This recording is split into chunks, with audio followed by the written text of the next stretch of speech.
భారత రాజ్యాంగ నిర్మాత, ప్రపంచ మేధావి, భారతరత్న డాక్టర్ బిఆర్ అంబేద్కర్ 135వ జయంతి సందర్భంగా స్థానిక గోకవరం బస్టాండ్ వద్దనున్న ఆయన విగ్రహానికి రాజమహేంద్రవరం రూరల్ ఎమ్మెల్యే గోరంట్ల బుచ్చయ్య చౌదరి పూలమాలలు వేసి ఘనంగా నివాళులర్పించారు.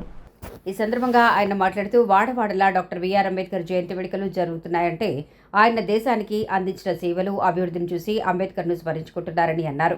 మహిళా, విద్య, సమాజంలో సమానతలు రాజ్యాంగం ద్వారా సంస్కరణలు తీసుకొచ్చారని అన్నారు. ప్రపంచంలోనే అతిపెద్ద ప్రజాస్వామ్య దేశంగా భారత్ వెలుగుతుందంటే డాక్టర్ బిఆర్ అంబేద్కర్ రచించిన రాజ్యాంగం ఫలితమేనని పేర్కొన్నారు. సమాజంలో అందరికీ సమాన అవకాశాలు దక్కడానికి కారణం అంబేద్కర్ రాసిన రాజ్యాంగమే కారణమని కొనియాడారు. ఆయన వెంట టీడీపీ నాయకులు నిమ్మలపూడి గోవింద్ తదితరులు ఉన్నారు. ఈ కార్యక్రమానికి వచ్చేసిన ఆయనకు ఎస్సీ, ఎస్టీ ఉద్యోగ సంఘాల నాయకులు తల్లూరి బాబు, రాజేంద్ర ప్రసాద్, కోరుకొండ చిరంజీవి తదితరులు స్వాగతం పలికారు. ఆర్థిక వృద్ధి సాధిస్తూ ఉంది. ఆర్థిక సంస్కరణలు వచ్చిన తర్వాత భారీగా పెట్టుబడులు వస్తూ ఉన్నాయి. కానీ ఆ సంపద కొంతమంది చేతుల్లోకి వెళ్ళడం దుర్మార్గం. ఈ రోజు కూడా తినడం కోసం, ఉపాధి కోసం, నివాసం కోసం కష్టపడే మనుషులను చూసినప్పుడు బాధ వేస్తుంది. ఇంకా అక్షరాస్యత మనం 72% దాట్లా.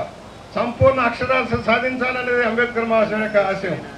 పేదరికం లేని సమాజం ఉండాలనేదే ఆశయం. మధ్యలో అనేక మంది వల్ల కొన్ని విఘాతం కలిగినా వాటిని తట్టుకొని నిలబడినది రాజ్యాంగం. ప్రపంచంలో అగ్రగామి దేశం. ప్రపంచ దేశాల్లో ఇంత భారీ పెద్ద దేశం, ప్రజాస్వామ్య దేశం భారతదేశం.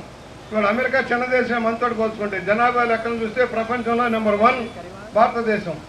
అత్యధిక యువకులు ఉన్న దేశం భారతదేశం. అందువల్ల మహాశయుడి ఆశయాలు ముందుకు తీసుకెళ్లడంలో, పేదరిక నిర్మూలనలో మనందరం కృషి చేయాలని, ఏ రోజైతే అందరికీ సమాన అవకాశాలు వస్తాయో, సమాన స్వేచ్ఛను అనుభవిస్తారో ఆ రోజున నిజమైన స్వాతంత్రానికి గమనం తీసుకోవాల్సిందిగా కోరుకుంటూ, అంబేద్కర్ గారు ఒక పేద కుటుంబంలో జన్మించి తను ఉన్నత స్థానానికి చేరి అనేక ఆటుపోట్లు ఎదుర్కొన్నారు. ఆయన ఒకటే చెప్పారు, మతం అనేది విశ్వాసం, నమ్మకం. అది సమాజంలో శాంతియుతంగా ఉండాలని బౌద్ధాన్ని స్వీకరించిన వ్యక్తి అంబేద్కర్ గారు. బౌద్ధంలో కుల వ్యవస్థ లేదు, ఎలాంటి తారతమ్యాలు లేవు.